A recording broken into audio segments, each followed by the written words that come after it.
Over the past 20 years, the number of online testimonies describing encounters with phantom children have increased exponentially. Who are these nocturnal visitors, and what exactly is it that they want from those whom they unexpectedly approach? In this episode, we examine the phenomenon of the black-eyed children.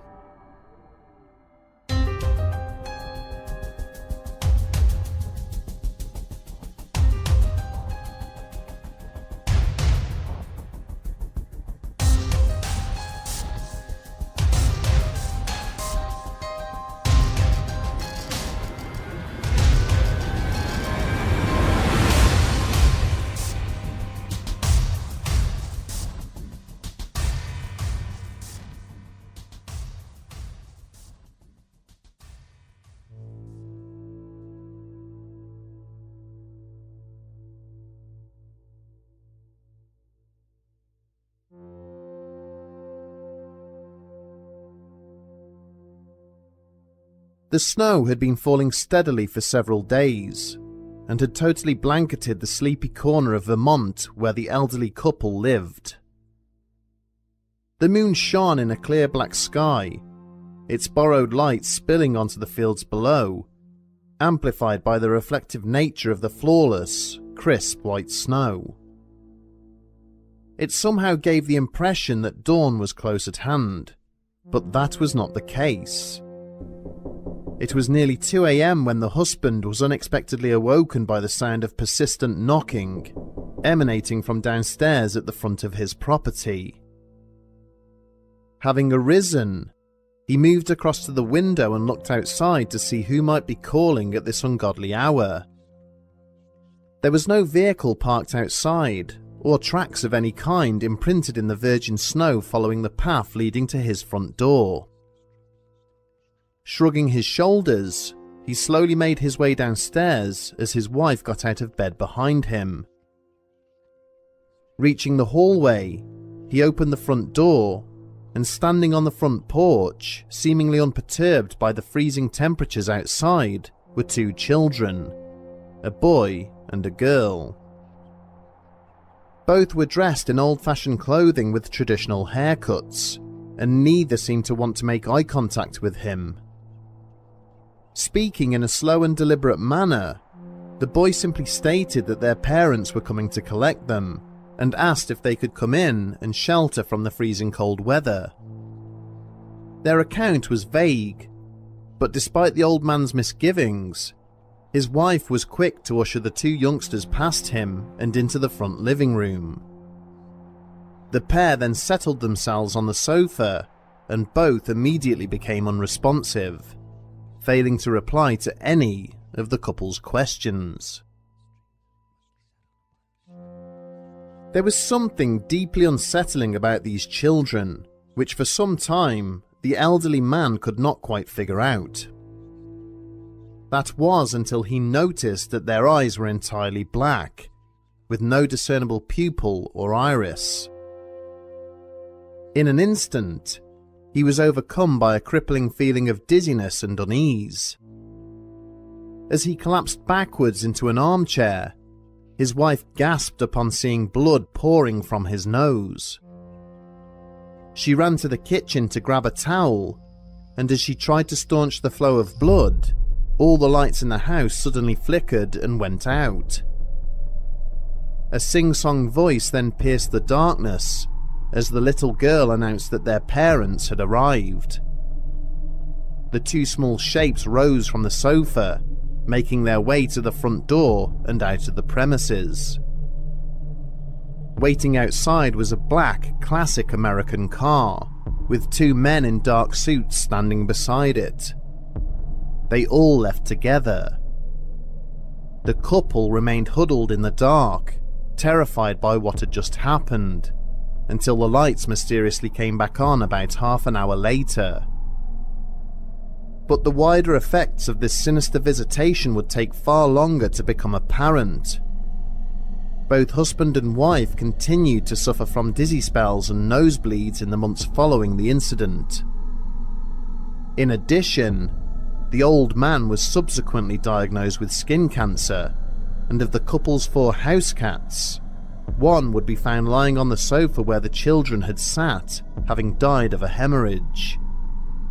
The other 3 simply vanished without trace.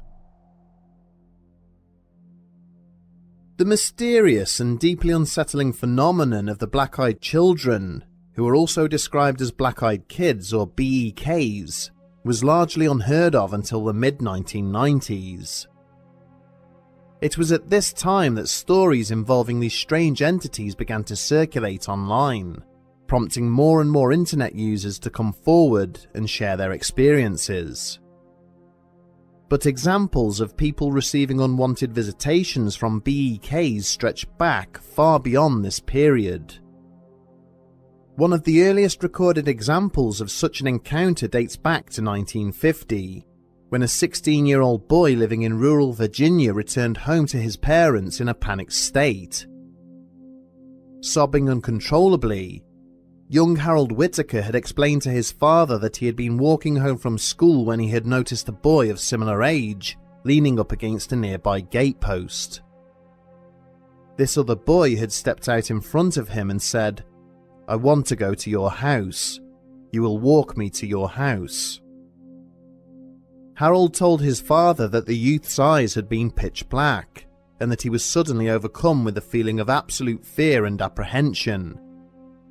He also remembered having the distinct impression that the other boy was somehow reading his thoughts. The black-eyed adolescent moved to block his path and ordered the terrified teen not to run, again demanding that he show him the way to his house. Harold related how he had suddenly become lightheaded and unable to think clearly. An uncomfortable suggestion began to form in his mind, urging him to comply, but he suddenly panicked and made a run for it. The last thing that Harold heard was an animal-like howl echoing behind him. The story that first brought the concept of BEKs into the public consciousness was posted online in 1996 by a man named Brian Bethel. A resident of Abilene in Texas, he had written about his experience that year. According to Brian, he was seated in his car on North First Street and had been writing out a check when there was an unexpected knock on the driver's side window. When Bethel looked up, he was surprised to see 2 boys standing alongside the vehicle, whom he guessed were aged about 9 and 12. When he wound the window down to talk to them, he was suddenly struck by their penetrating jet black eyes, which seemed to pierce his very soul when they came to rest upon him. Speaking in a monotone and emotionless manner, the eldest of the 2 informed Bethel that they had no money and needed a lift home. Utterly disturbed by their demonic appearance, Bethel made his excuses and told the boys he couldn't help them. They seemed to become visibly angry at this and urged him to let them into his car. Suddenly, Bethel noticed that his own arm was now reaching for the door handle, very much against his will. Intimidated by their intense gaze, he instead wound up his window, locked the car doors, and drove off into the night. As he accelerated away, Bethel looked in his rearview mirror, only to realize that the 2 boys had completely disappeared, as if they had never been there at all. Another more recent encounter took place in the English county of Staffordshire in 2004.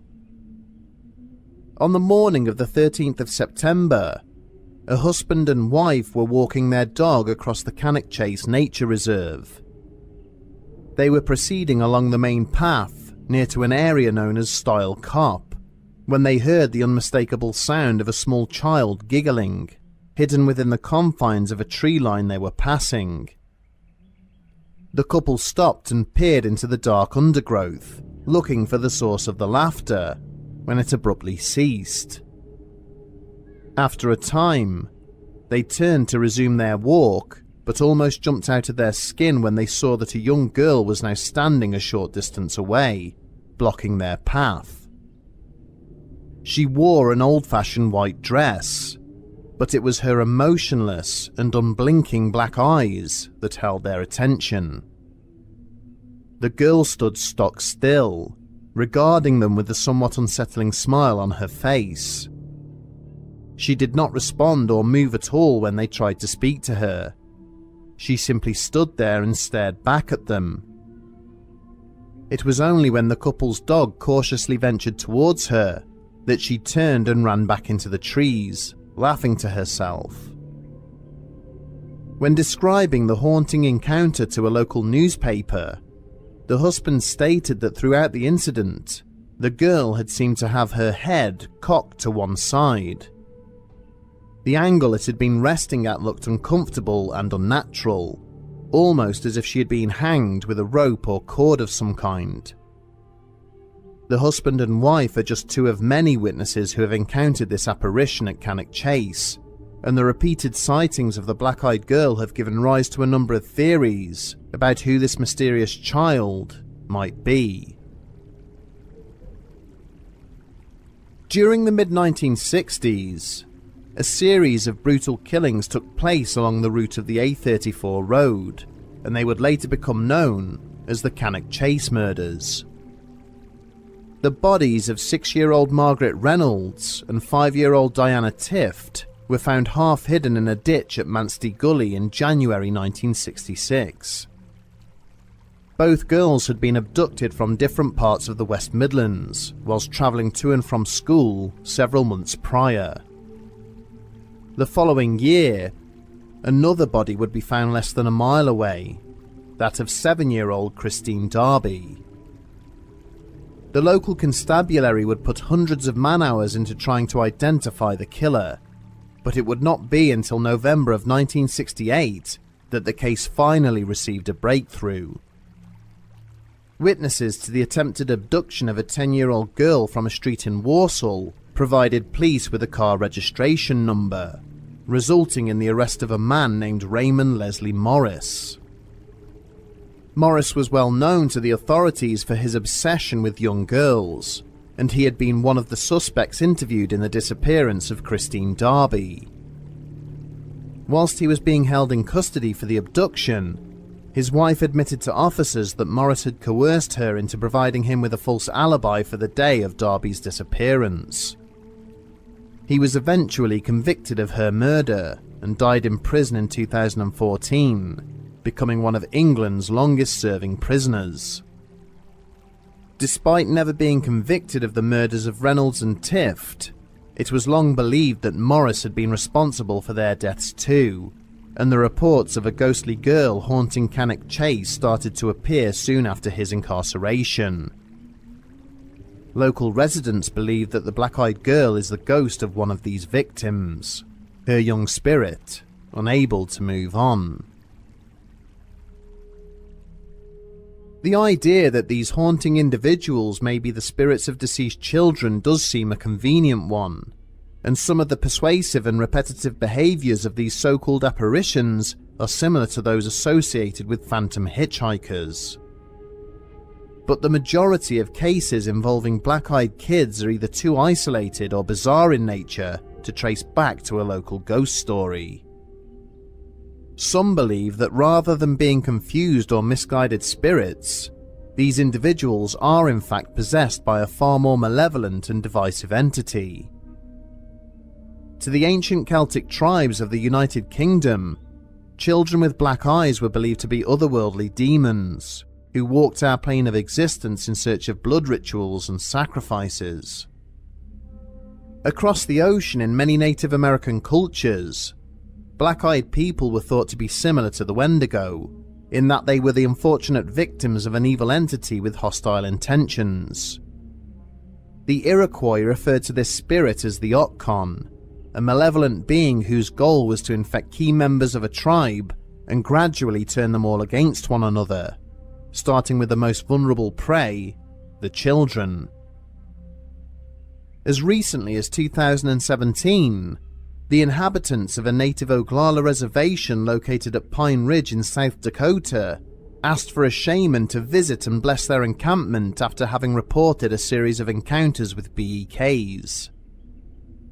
Over a period of weeks, strange children with haunting black eyes had approached the borders of their camp and tried to encourage the Sioux youngsters to play with them. Unsurprisingly, the camp's children refused to do so, finding the eyes of the newcomers soulless and terrifying.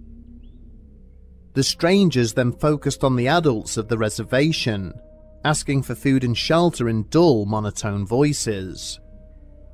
When this was also refused, one of the children asked the horrified residents if they had any blood to spare, before they disappeared back into the trees. In the weeks afterwards, a number of pets went missing from the community, until the shaman's blessing seemed to end the matter altogether. In a significant number of encounters describing BEKs, such as the one in Vermont, witnesses have described seeing the children meeting up with what are believed to be men in black. Sometimes these mysterious and intimidating individuals are seen driving the children around in their cars. In other situations, MIBs have either ushered the black-eyed children away or visited their victims in the aftermath of an encounter. This has naturally given rise to the theory that the children may be extraterrestrial in origin, or human children who have been abducted and assimilated in some way. The fact that they appear to possess some level of psychic persuasion and the ability to harm people they encounter suggests to some commentators that they are either participants in or escapees from a sinister government test program. Given the lack of overt hostility displayed during most encounters, and the fact that the phenomenon is quite recent in nature, there is also the possibility that this is little more than an urban legend or creepypasta. A certain percentage of the testimonies which have been published online is almost certainly little more than creative writing on the part of the author. On the other hand, it is relatively easy these days to purchase sclera contact lenses that completely cover the exposed areas of the eye. Many horror films have utilized them to terrifying effect. There are also numerous forms of medication where a widely expanded pupil is a common side effect. It is entirely possible that environmental conditions, such as street lighting, may give the impression that someone's eyes are completely black during an encounter. What is perhaps surprising about the phenomenon of the black-eyed children is the widespread absence of photographic or video evidence. Their legend has been precipitated in an age of smartphones and more advanced surveillance cameras, and yet alleged witnesses have not been able to capture a single piece of convincing footage. A subscriber recently contacted us regarding an encounter he had whilst working security at an abandoned building. One night, two young individuals approached the security fence surrounding the site, asking him if they could take shelter in the derelict building. At first, they had kept their eyes cast downwards, but when he had refused their request for safety reasons and proceeded to ask where their parents were, they had looked directly at him, revealing jet black eyes. The CCTV footage that the subscriber provided clearly shows that he is conversing with someone on the other side of the fence. He even visibly flinches at the point where he says they looked at him, and yet the CCTV cameras inexplicably fail to record their presence, making it appear as though he is talking to no one. Although intriguing, the video in itself offers no proof whatsoever. A common feature of the stories and accounts involving the supernatural make reference to the eyes of the creatures and entities involved being somehow different to those of a normal person. The overwhelming number of ghosts, aliens and monsters who have been described throughout the ages possess eyes that are devoid of a pupil or iris and consist of only one colour. These are usually red or black in appearance, colours most commonly associated with evil and malevolence. This means that stories involving children with black eyes can traverse different genres, such as ghost stories or alien abductions. And it is entirely possible that rather than being an isolated phenomenon, The concept of BEKs is simply a common horror trope that commentators are choosing to view in isolation. Regardless of this, the stories continue to come thick and fast, with these strange intruders displaying even more bizarre and unsettling behaviour.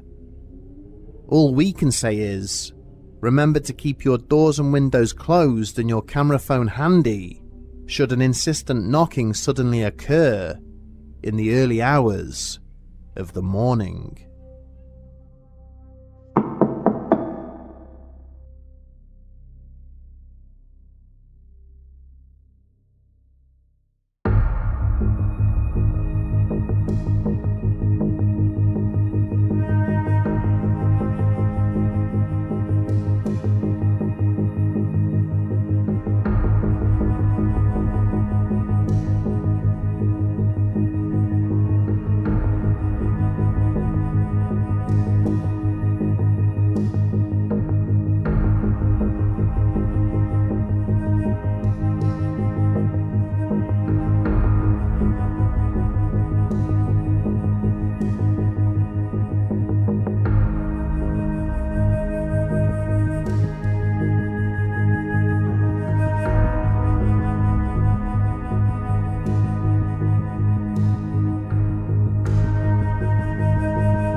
Is that Ron Howard? Oh, I think it is. Do do do do do do do do do.